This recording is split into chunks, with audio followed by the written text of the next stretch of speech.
is going on, everybody, and welcome to the Halloween edition of the Stochastic NHL Strategy Show. I am your host, The Fish.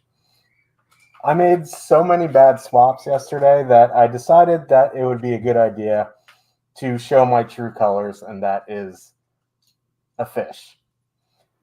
I swapped off Ivan. I swapped off Merzlikins. And I swapped off the Nico Hischier line. So, true colors are coming out. I am a fish, and that is what I am. Joining me, as always, on Halloween, Sub-Zero. How are we doing? I got to take this off. It is way too hot under a rubber mask. Doing all right. Speaking of hot, warm here today. It's like 73 Fahrenheit. I know it's warmer where you are too. Pretty wild for Halloween, but I didn't do a whole lot last night. Went with that Huberdeau Kuzmenko, Sharon Govich line. They did nothing. They got pounded by Utah. Kings look good. Kings haven't been a bad team. Like we talked about, it's basically that they just can't stop taking penalties. Once they do that, I think they'll look even better.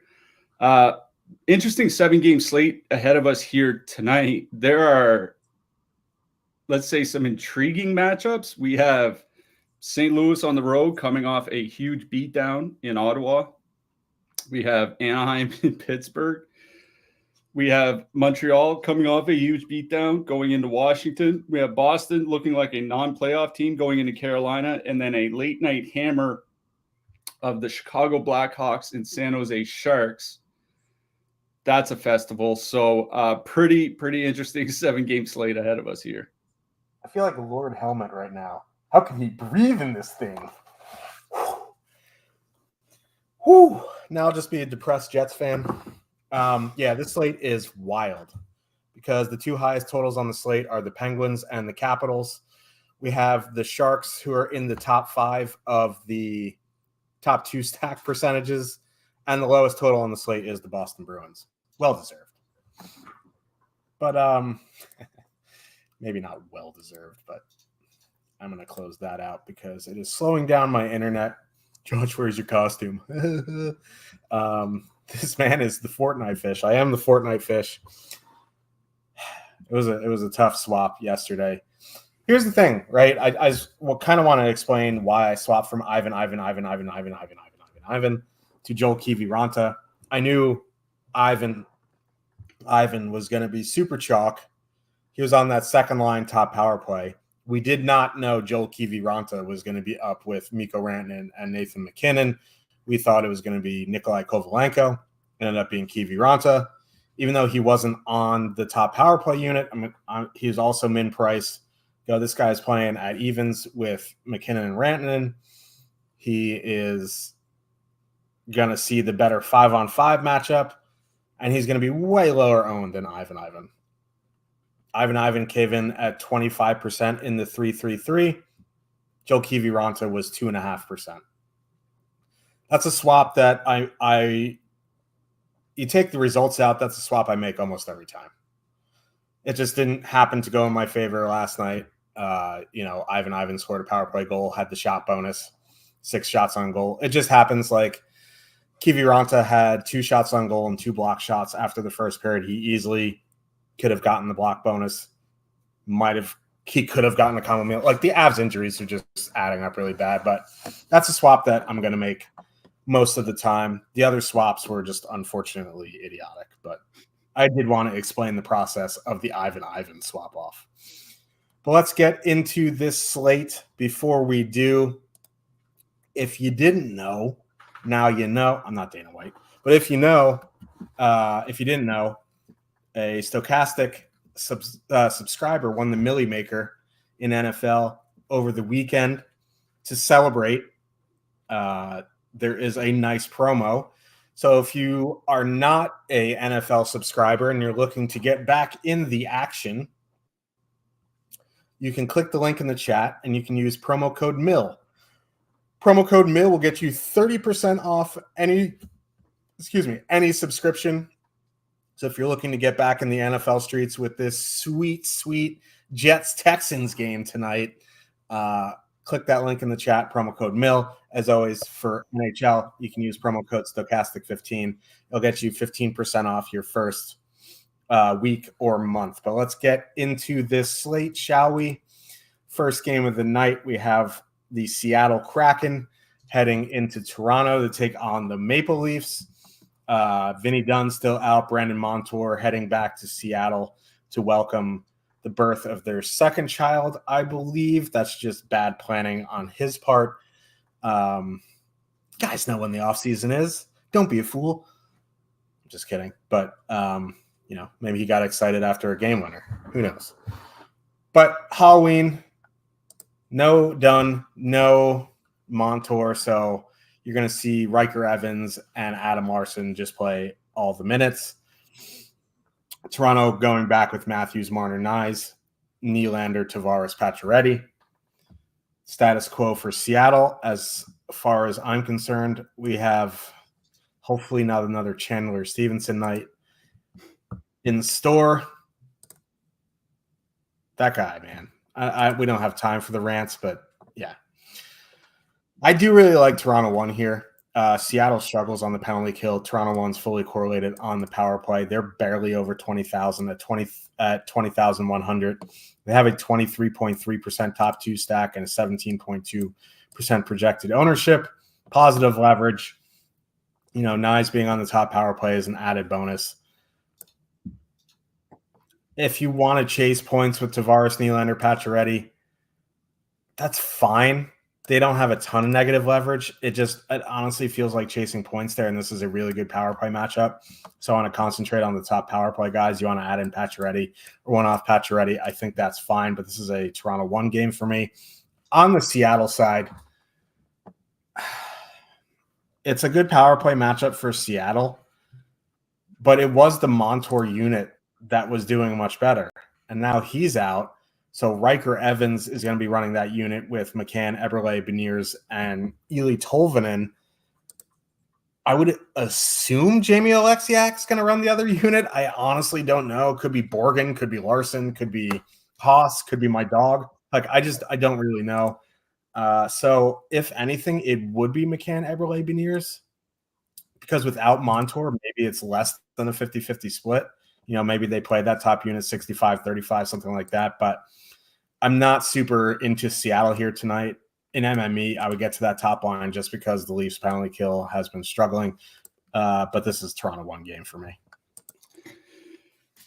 Yeah. As far as the power play goes, I don't even know if they move Riker Evans up to that McCann unit. They might just put Alexiak in Montour's spot or something like that. I think Alexiak's going to run the power play, but like you said, your guess is as good as mine because there's really no one else. With Montour and Dunn out and Evans on one unit, I legit have no idea who would run the second one.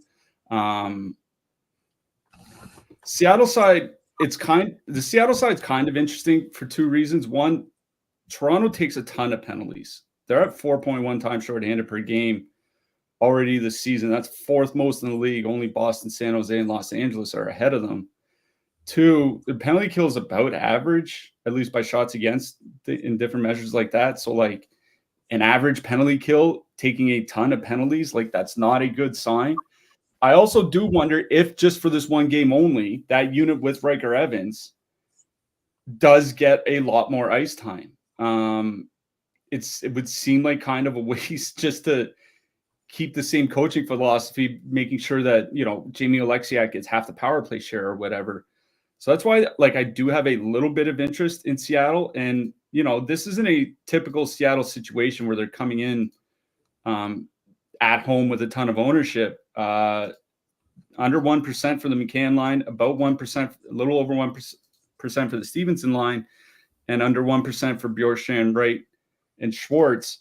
In a nutshell, I would go to McCann, Eberle, and Beniers. We do have a sample of them being successful going back to last season. They're at 16.2 high danger shots again so far. This season, that's about 30% above the league average, which is really good. Ice time could be an issue, but they'll probably get 16, 17 minutes. I don't mind McCann, Everly, and Beniers here, if only because I do think they get a fair bit of power play run against the Leafs here, assuming that they still split the power play time. Like, I legit have no idea what's going to happen with that Seattle power play here tonight. You know, again, if you want to dip down and do like a 2-man of like, you know, Bjorkstrand and Schwartz or something like that, one off Ely Tolvanen, I think it's just fine as well. But if I'm stacking anything, it is that McCann line. On the Toronto side, it's Toronto 1 for me. The perfect power play correlation is kind of what sells it for me. I do worry about split power play time. I was looking at that game the other night against Winnipeg. Austin Matthews had 213 in 5-on-4 power play time.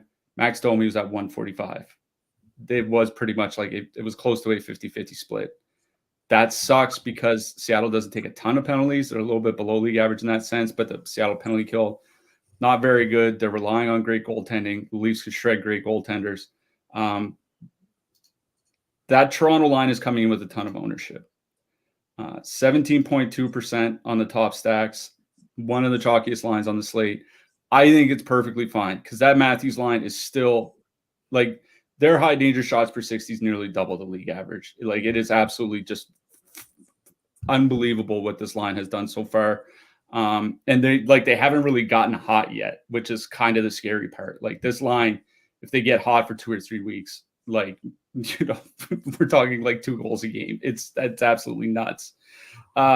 So I really do like both top lines here in this one. I don't think this is particularly a game where I would look towards the depth. Yep. Agreed there. Is this game in Philly or is it in St. Louis? There we go. The St. Louis Blues are heading into Philadelphia to take on the Flyers. The Blues decided to break up Buchnevich and Kyrou. They flip-flopped him and Neighbors. What's his face? Dylan Holloway is the second line center now. I don't know if he's ever played center in the NHL. I also don't know if he's ever played center in the AHL. Not in the NHL, not for any extended period. Fun. I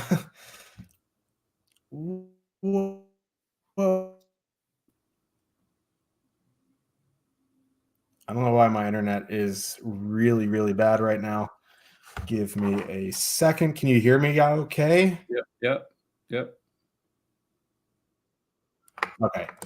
So Blues going Buchnevich, Neighbors, and Texier, Kyrou with Holloway and Shen, I believe.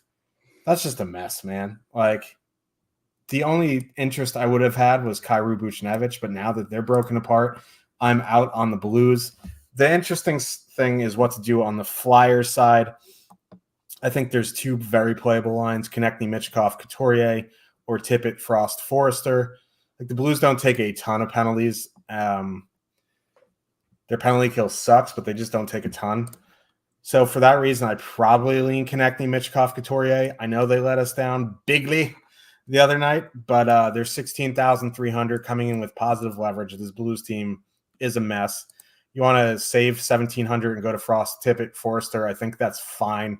They're coming in with a tiny bit of positive leverage, depending on your build.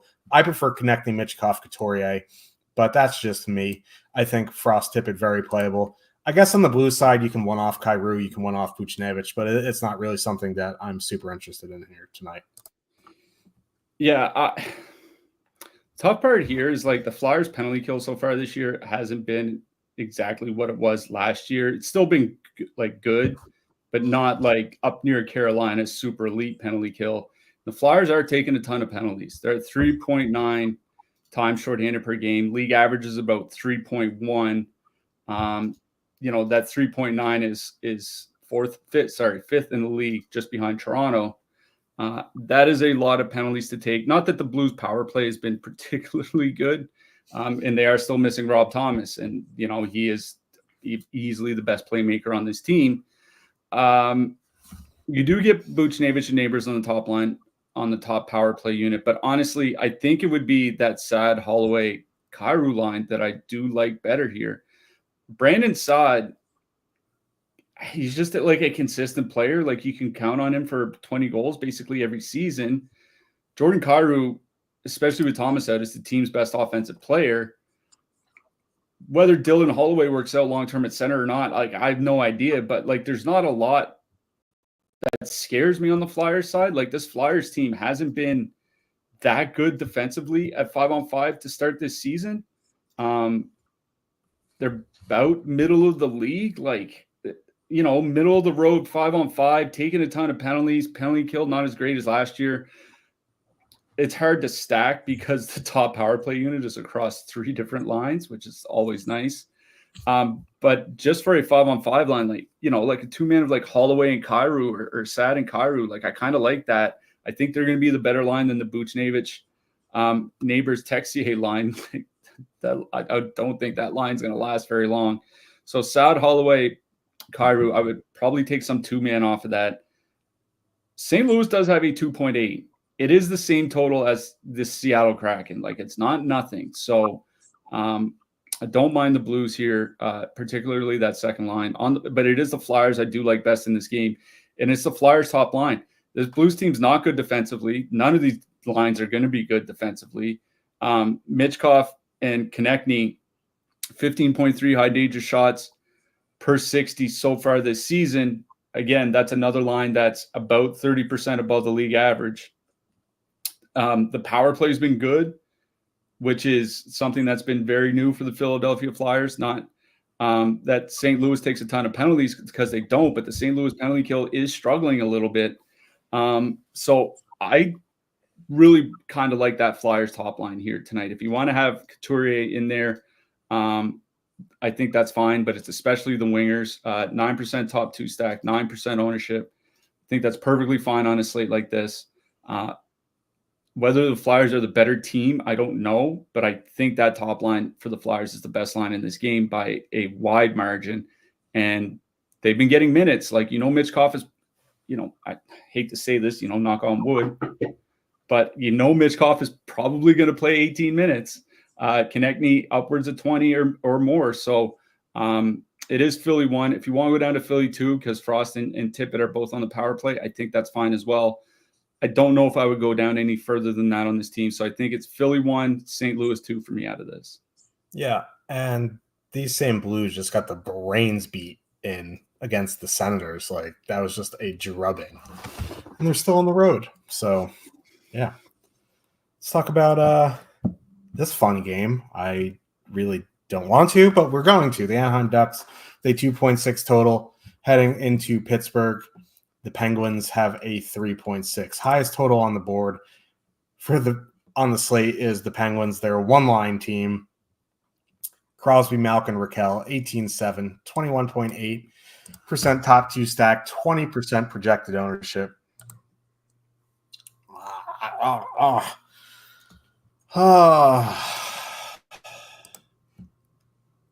Like they did pretty well the last game, the first game they were put together. I like them in this spot. This is a great spot. The price is good. The ownership is a bit high. Like there's nothing coming back that worries me on the Ducks. This is a great power play spot. I just like it's the Penguins. You know what I mean? Like the ownership is where I'm kind of stuck at. Like, I don't want to play chalk Penguins, but if I am going to play chalk Penguins, it's this line. So, like, I'm very at a crossroads what to do with this line because the price is good, the matchup is great, the ownership sucks. I don't think there's a wrong answer if you want to play them because of the spot and the price. I'll tell you go for it. If you want to fade them because of the ownership, I'll say great. I'll fade them with you. I don't think there's a wrong answer in single entry here. In MME, I think you take a stand. You either go way over, you go way under. I honestly don't know what I would do if I was playing 150. Like, I am that perplexed in this spot, like, because I don't like the Ducks are just bad defensively and they have a terrible penalty kill, but like Lucas Dostal is becoming a very good goaltender, and he's been good. Even last year, he was very good. So I don't know. I'm still at a crossroads because the Ducks are going to take a ton of penalties.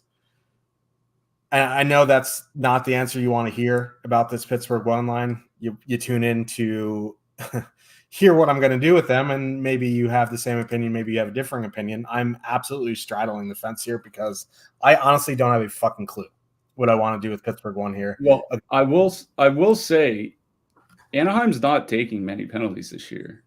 Yeah. They're one of the teams that's really been a lot more disciplined than last year.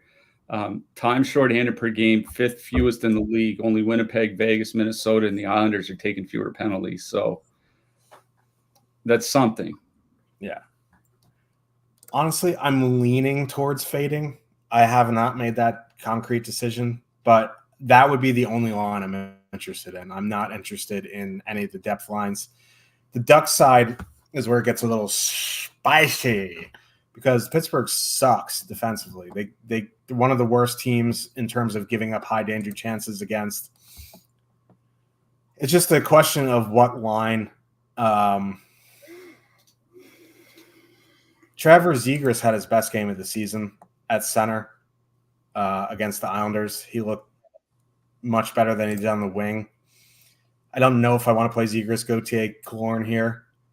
I think I would go to McTavish, Strome, Vetrano, but I'm fine with Carlson, Terry, and Fabry also. I just think when it comes down to it, if I had to pick a Ducks line, it'd be McTavish, Strome, Vetrano. I think there's 3 playable lines because I don't think Pittsburgh has one good defensive line. I don't have any faith in the Delkovich in net, so it's kind of a pick your poison. But for me, it would be Vetrano, Strome, McTavish. Yeah, I'm a little bit torn here on the Anaheim side. So I'll get back to Anaheim in a second. Here's the thing with the Penguins. They do have a monster total, and with that top line stacked, it should tell you where the goals will come from if they do get a lot of goals, right? Like Toronto has a 3.6, but like maybe, Austin Matthews might have a hat trick. Maybe William Nylander has a 2-goal game, or, Nick Robertson's getting back in the line. Maybe Bobby McMahon has a 2-goal game, or Robertson has a 2-goal game, or maybe the defense comes through. Like there are ways that they can score. Like if Pittsburgh gets 5 goals here tonight, I feel pretty confident saying it's not going to be like a Nola Chari 4-point game. You know what I mean? Yeah. So that's where I struggle with Pittsburgh. It's because if you look at the expensive lines here tonight, there's a handful of them. There's 3 of them between around that 18 to 20K range on DraftKings that are all between 10 and 20% owned. And it's Toronto one we went over. It's this Pittsburgh line, and it's Nashville that we'll get to in a couple games. Nashville is the lowest of the 3. Toronto has the highest top 2 stack percentage. Pittsburgh is somewhere in that murky middle. But Pittsburgh is the only team that has stacked a line, right? Like Nashville has Steven Stamkos down on the second line. We've already seen the Nashville third line go bananas in one game. They have Roman Josi on the blue line. Toronto, they have scoring depth. Pittsburgh, on the other hand, where if they get 4 or 5 goals, I feel like it's going to have to come from the top line. That's why I'm having trouble getting away from them. I don't even think this is necessarily like a great matchup because, like I said, the Ducks aren't taking a ton of penalties this year, and Pittsburgh's actually been worse defensively than Anaheim has at 5-on-5. You know what I mean? So, like, this might be like as good as of a matchup as it is for Pittsburgh. I think it's as good a matchup for Anaheim. So that's why I'm kind of struggling here. I do think this is one of those games where a game stack is viable because you can use Pittsburgh one and basically any Anaheim line, and they'll easily fit. Right now, I'm still leaning Toronto 1 over Pittsburgh, but I think Pittsburgh 1 might end up in my lineup just because it's that concentrated scoring thing. It's like if Pittsburgh does go off tonight, it's going to be Pittsburgh 1 that does it. It's not like I don't think it would come anywhere else. Whereas Toronto or Nashville, if either of them gets to 5 goals, it won't necessarily be because of their top line. On the Anaheim side, it's kind of funny that Anaheim 3, that Zegras, Gauthier, Killorn line, might be the line that I kind of like best in this game. The reason I say that is Anaheim's power play 2 unit is perfectly correlated with that Anaheim third line. Zegras, Gauthier, and Killorn all skate the same power play unit together. 2.1% top 2 stack, 1.7% ownership. Pittsburgh doesn't take a ton of penalties. Penalty kill has been fine, but it's actually been a little bit more the goaltending that has helped them out, which is kind of hard to believe considering the Pittsburgh goaltending so far this season. I think I would lean Zegras, Gauthier, and Killorn here just because you get that perfect correlation. But I do agree that Anaheim basically has 3 lines in play, whereas if I'm playing Pittsburgh, it's either the top line or I just walk away. Yeah, I see Frostback's a Ducks fan, by the way. Still doesn't know Leo and Cutter are on different lines, but that's okay. We forgive him. He was back to his usual ways last night. He played Samsonov. I was way off. Montreal Canadiens with a 2.6 total heading into Washington. The Capitals have a 3.5 total. Second highest total on the slate, Washington Capitals. Most expensive line in this game, 16-1, which is the Montreal top line that has questions. Montreal top line is Suzuki, Caulfield, and Emil Heineman. Second line is Slavkovsky, Doc, Oliver Kapanen. Third line, Gallagher, Evans, Anderson. Washington running back, Strome, Ovechkin, Protas, Wilson, Dubois, McMichael. I have no clue how long Emil Heineman is going to stay on that line. Would it shock me if he was off the line by the end of the first period? No. Would it shock me if he made it to the middle of the second? No. Would it shock me if he made the whole game there? Yes.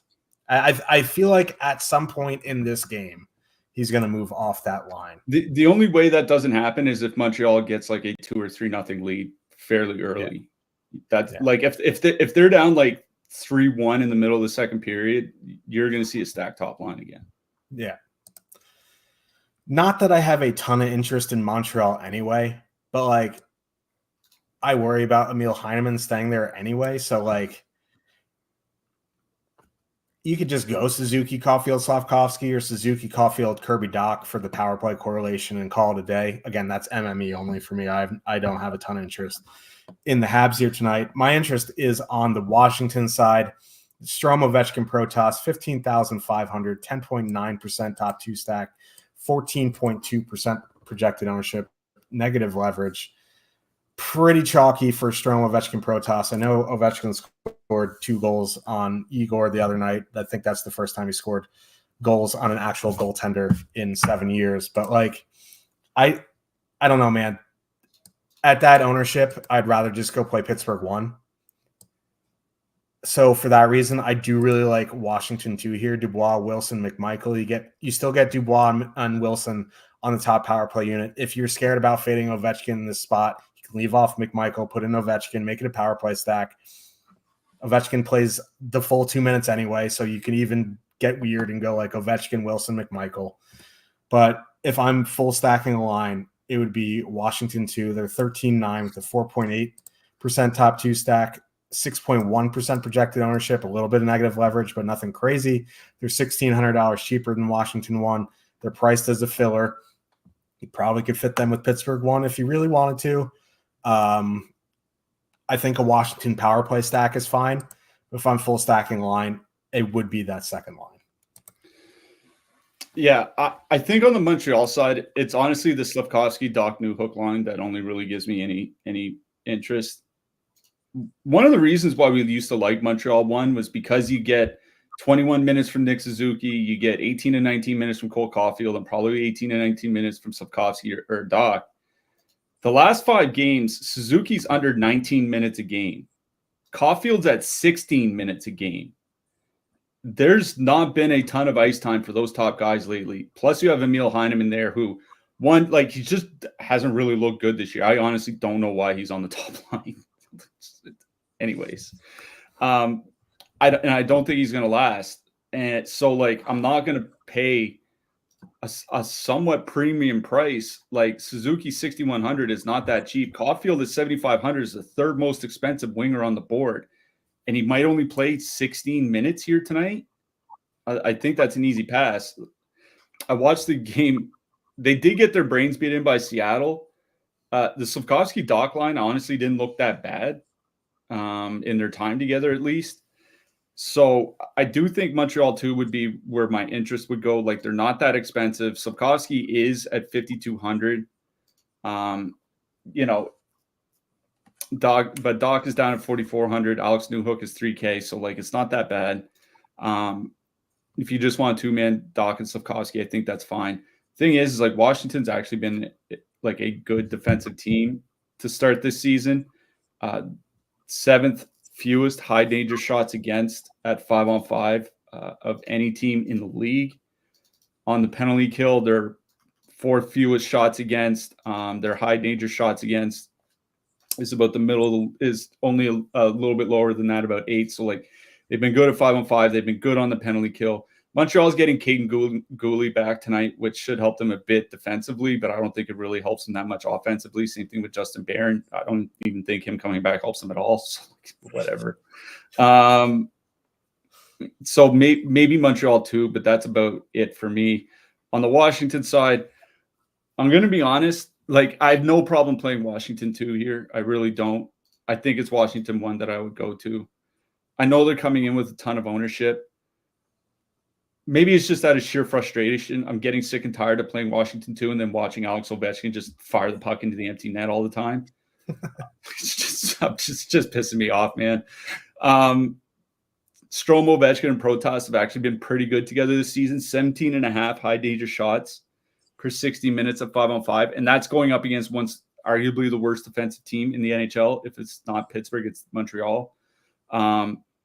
So Strome, Ovechkin, and Protas would be where I would go. If you want to go with the lower ownership and go down to Wilson, Dubois, McMichael, I think that's just fine. They've been generating well offensively.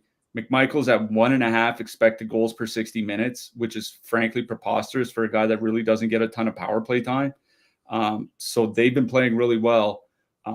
I just the top line has been playing a little bit better, generating a little bit more offensively, and you know they're going to be looking for Ovechkin to get the empty netter, which he might be in line for here, because I don't imagine Montreal is going to have a late lead in this game.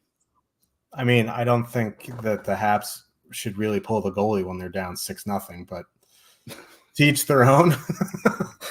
I walked into that. Boston, yeah, a little bit. It's all right. We throw jabs. I'm sure you'll get me back with some Rangers ones. Boston Bruins with the lowest total on the slate, heading into Carolina to face the Hurricanes. One thing that Boston had to do, and they did, was split up Lindholm and Pastrnak. Like, Lindholm was just torpedoing Pastrnak.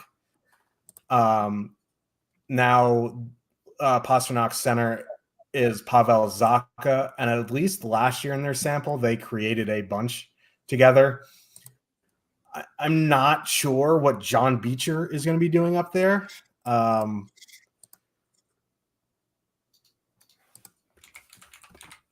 don't know. Like, he's kind of just there. Like, there was better options to put up there. They just are searching right now. I mean, is there? I mean, maybe not. Yeah, maybe not. I don't know. Like, I would put Trent Frederick up there, honestly. I was going to say, you're getting to like maybe Trent Frederick territory. Yeah. That's about it. That's literally about it. Anyway, they're 15-8. This is a brutal matchup. They're going to get the Jordan Stahl line. And that line with Jarvis and Martinook are just meat grinders. So I'm not really in on Boston here. Can't imagine Lindholm, Marchand, Kastelik are going to mesh real well together. I'm trying to be civil here. I'm out on the Bruins. Carolina side is pretty interesting to me. Like, Zacha and Pastrnak last year, like I said, they created a bunch, but they weren't very good defensively. You throw Beecher into that mix, and God knows what happens. It's a chemistry experiment, but they're going to get that stall line. And if you are like spending up for the Leafs or you're doing some sort of power play stack, I don't mind Stahl Jarvis 2-man there, like a Stahl or Jarvis and Martinook. I think that's fine. But like Aho, Svechnikov, and Roslovic are going to go out against the middle six of this roster. And after Pastrnak, they're basically all third liners. So like, or worse. So I do have some interest in Aho, Svechnikov, Roslovic. I wish it was, Jarvis up there, but Roslovic is an offensive player. He doesn't add much really on the defensive end. So I'm in on Aho, Svechnikov, Roslovic at 16,900. They're coming in right around their top two stack percentage, which is 10.6. That would be the line I'm going to. I think a net just one off is fine. I don't mind a 2-man from Jarvis, Stahl, Martinook line, but it is Carolina 1 for me. Yeah, it is funny. We've been calling for them to split up Pastrnak and Lindholm, and then the game they finally do it, they're in the worst road matchup in hockey. It's like, wow, thanks, Boston. Not a lot of interest in the Bruins here. Like David Pastrnak is a one-off. Any night, any matchup, doesn't really matter. He can score against anybody at any time. As far as like full line stacking goes, it's just a hard pass for me. Like Carolina, still really good defensively. Like, Jarvis and Stahl, 7.4 high danger attempts per 60 minutes at 5-on-5. The league average is like 60% higher than that. Like they're not allowing anybody to create anything. The one saving grace is that Carolina is taking a lot of penalties. They're at 3.8 times shorthanded per game. That is 7th most in the league. Boston is drawing a lot of power play opportunities. Carolina does have a good penalty kill again, big surprise. I do feel like if Boston breaks through, it's probably going to have to be the power play, which is why like Pastrnak, I think is playable as a one-off. If you want a 2-man past that, and like Marchand or something like that, I think that's probably like an MME play. I wouldn't do that in single entry. It's not. If Boston can get 5 power plays, maybe they get a goal out of it. That's basically it. Like I don't really have a lot of hope for this team here tonight. It is the Carolina side I like better. It is Carolina 1. I agree with you. Like that line with Jack Roslovic, we always complain about Carolina generating a lot of shots and a lot of expected goals and not scoring. But that Carolina top line is up to nearly 90 minutes without Seth Jarvis. 17.5 high danger shots per 60. That's like 50% above the league average. 3.4 goals per 60. That's like 30% above the league average. Andrei Svechnikov, like there were times last season and right at the start of this season, we were worried about his shot volume. Well, he's up to 4 shots per game on the year. Aho's playing over 21 minutes a night. I really do like Carolina 1 here. Like the Boston team, this Boston team is not elite defensively or anything like that. Their penalty kill is basically middle of the road by high danger shots against per 60. Boston is, I believe they're the most penalized. Yeah, they're the most penalized team in the league at 4.5 times shorthanded per game. That's crazy. So far this season, it is crazy. And the thing is like even with a decent penalty kill, they've still given up 9 power play goals against in 10 games because they just take so many penalties. And this Carolina power play has generally been pretty good. If you want to take Roslovic off and put on Jarvis, even though he's quote on the third line, will probably still play like 18, 19 minutes. He's basically Carolina's Wyatt Johnston in that sense. So if you want to take off Roslovic and put on Jarvis instead, I think that's fine. But like I said, it's a good power play matchup for Carolina. And Boston at 5-on-5 so far this season is 19th by high danger shots against per 60. They're worse than teams like Ottawa, Columbus, and Calgary. This is not a good team. I like Carolina 1. I'm with you. And again, if you want to take off Roslovic, put on Jarvis, I think that's okay. If you need a filler stack, I think both the second and third Carolina lines are just fine. Stahl and Jarvis and them might get quite a bit of ice time here because Carolina does take penalties. Boston does draw power plays. Like they could get a ton of shorthanded ice time, which would bring a block bonus for a forward into play, which isn't something that happens very often. But if you're asking me like which three-man unit do I want to stack here tonight, it's Carolina 1, and it's not particularly close. Yeah, I agree with you there. Edmonton Oilers without McDavid are heading into Nashville to face the Predators. Yeah, Leon Draisaitl kills the Predators. There you go. I mentioned it. Looks like the lines for Edmonton without McDavid are going to be Hyman, Nugent Hopkins, Skinner, Draisaitl, Arvidsson, Vasily Podkolzin. I just wanted to say that. Nashville running back, Forsberg, Marchessault, O'Reilly, Stamkos, Nyquist, Tommy Novak, excuse me. Looks like it's also going to be Calvin Pickard in net, not Stewie. Pickard might actually be better at this point in the season, but I do really like Nashville 1 here. They're fully correlated. They're 19.5, a little expensive, but they're coming in half of their ownership is half of their top 2 stack percentage. They have a 17.7 top 2 stack percentage. I do really like Nashville 1 here. I was asking Cliffy who he thought O'Reilly line is going to treat as the top line. We both kind of agreed that it's Draisaitl, but we also both agreed that it doesn't really matter, even if it's Nugent Hopkins, Skinner, Hyman, or Draisaitl, Arvidsson, Podkolzin. Doesn't really scare me defensively. I'm very much in on Nashville 1. Nashville 2, like at that price, 13.3, I'd rather just go play Washington 2 because you get 2 guys on that line on the top power play unit in a great spot. And, there isn't a giant need for a line that cheap tonight. So, I think you can one-off Stamkos. But if I was thinking about full stacking that line, I'd rather just go play Washington 2. So, it's Nashville 1 for me. On the Edmonton side, Hyman, Nugent Hopkins, Skinner is 16.5, and they're fully correlated, I would imagine. Without McDavid, I haven't seen concrete power play units, but I would imagine it's Hyman, Nugent Hopkins, Draisaitl, and Arvidsson. Oh, Arvidsson, yeah. Well, ain't that some shit? Yeah. But I don't know. It would be, Nugent Hopkins, Hyman, Skinner for me, regardless. Anyway, I think Draisaitl, Arvidsson is fine. But, if it is Ryan O'Reilly going out against Draisaitl, I want to get the better 5-on-5 matchup, and that would be the Hyman, Nugent Hopkins, Skinner line. But I don't have a ton of interest. Oh, Quick Party says they ran units yesterday, and it was Ekholm on power play 1, not Arvidsson. So they're going to run 3 forwards, 2 defensemen. Why teams do that, I don't know. It's better than 5 forwards, but it still sucks. My analysis still stands. It would be Hyman, Nugent Hopkins, Skinner for me. Yeah, I honestly don't even know if they're going to run that the whole game. Is kind of the other thing. It's weird that I don't really dislike Edmonton in this spot, even without McDavid. Yeah.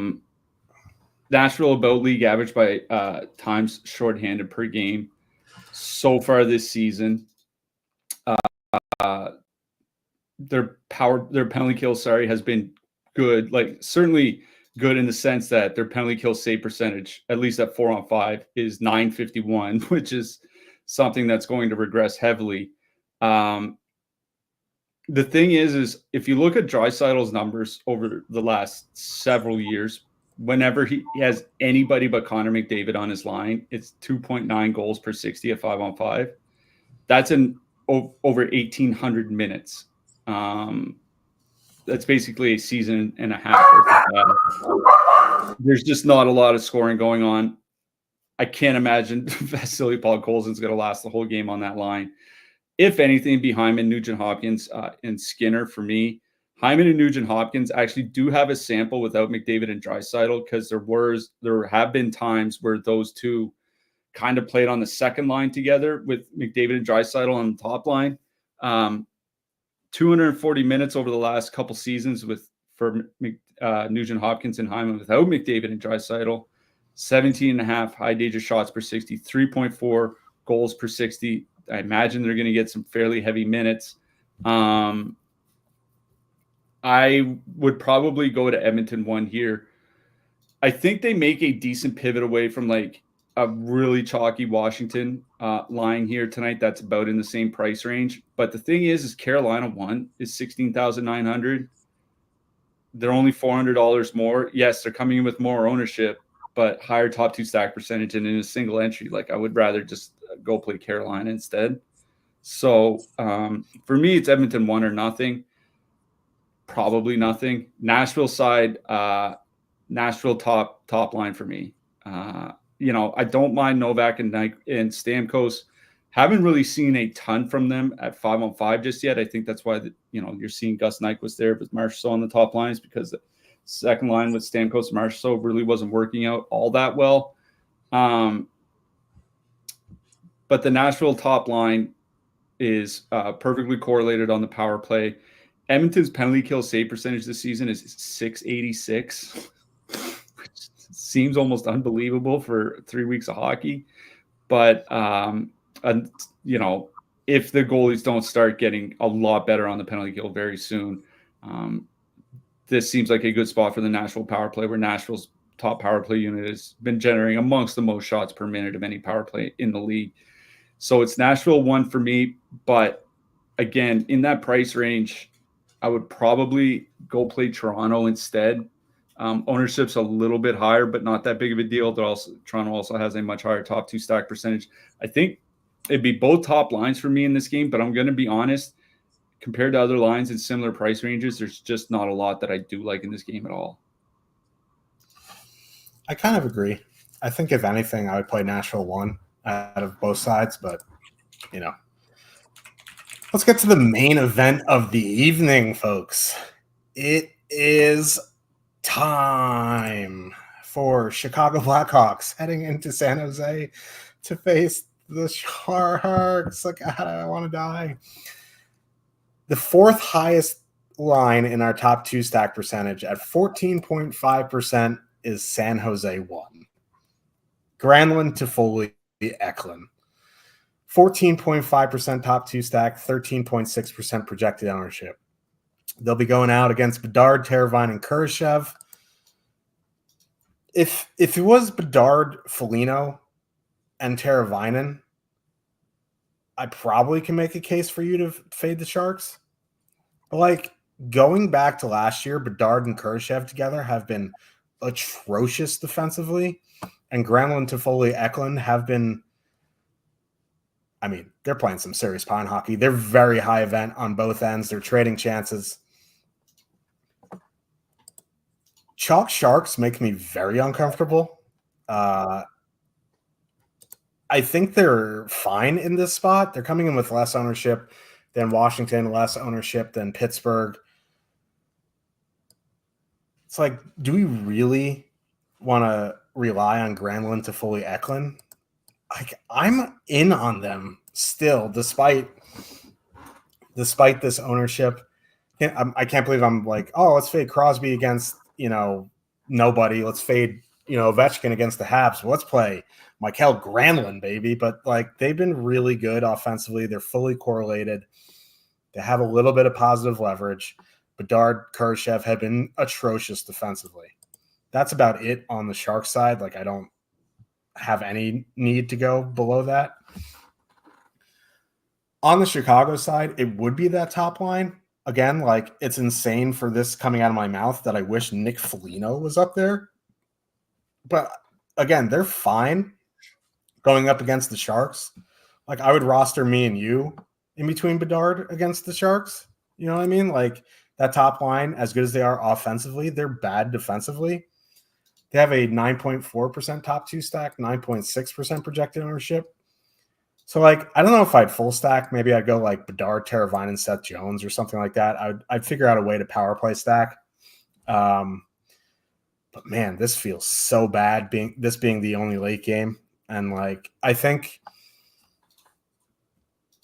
I'm going to do what Jake Harry does and just go to bed and wake up to see what happens because, I cannot stay awake for this game, especially if I have a good lineup. I just can't do it, but it would be both top lines for me. For the love of God, man. Why? I agree with you. Why does this have to be the one late game here tonight. It is the San Jose side that I do like better here. A big reason for that, perfectly correlated top line. They have been generating well enough offensively, 10.2 shot attempt or high danger shot attempts per 60 minutes of 5-on-5. Granlund's been shooting the puck a lot, which is incredibly weird for him. I just don't know if I want to play them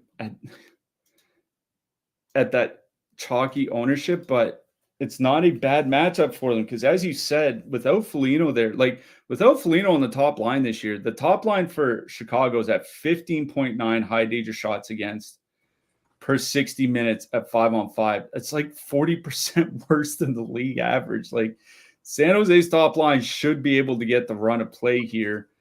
The one thing that wants to make me lean towards the Chicago side a little bit is that their top power play unit has been good this season. Now they're riding a bit hot shooting percentage wise at like 21%, but even at like 15%, they'd be about a league average power play. And the Sharks penalty kill, like, they're the second most penalized team in the league, only behind Boston. So far in the season, the Sharks have given up 10 power play goals against in 11 games. You get Teravainen and Bedard on the top power play unit.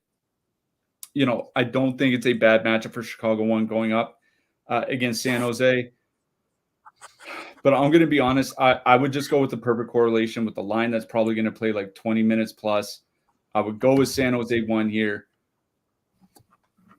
I don't feel good about playing either side of this one. Like, I know that neither team is very good defensively.